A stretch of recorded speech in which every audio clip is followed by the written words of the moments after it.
अनंत भक्ति, जहां भक्ति में है अनंत शक्ति। जय माता दी भक्तों, स्वागत है आप सभी का हमारे चैनल अनंत भक्ति पर। भाद्रपद मास की शुक्ल पक्ष की अष्टमी को दुबड़ी आठे का व्रत किया जाता है। यह व्रत मां दुर्गा को प्रसन्न करने के लिए किया जाता है और इसे करने से घर की दरिद्रता दूर होकर सुख समृद्धि आती है। बहुत समय पहले एक गांव में एक गरीब ब्राह्मण और उसकी पत्नी रहते थे। उनके घर में अन्नधन कुछ भी नहीं था। एक दिन एक साधु उनके द्वार आए। ब्राह्मणी ने जो थोड़ा सा अन्न था वह श्रद्धा से साधु को अर्पित कर दिया। साधु प्रसन्न होकर बोले, माता, तुम्हारे दुखों का अंत होगा यदि तुम भाद्रपद मास की शुक्ल अष्टमी को दुबड़ी आठे का व्रत करो।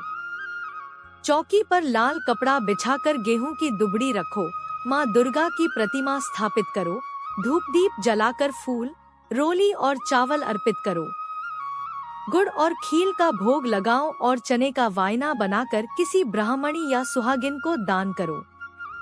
माता अवश्य प्रसन्न होंगी। ब्राह्मणी ने साधु के कहे अनुसार श्रद्धा से यह व्रत करना शुरू किया। अष्टमी के दिन वह सुबह स्नान कर घर को शुद्ध करती, चौकी पर लाल कपड़ा बिछाकर गेहूं की दुबड़ी रखती और मां दुर्गा की पूजा करती। धूप दीप, फूल, रोली, चावल, गुड़ और खील अर्पित करती और फिर चने का वायना चुनरी में बांधकर किसी सुहागिन को दान देती।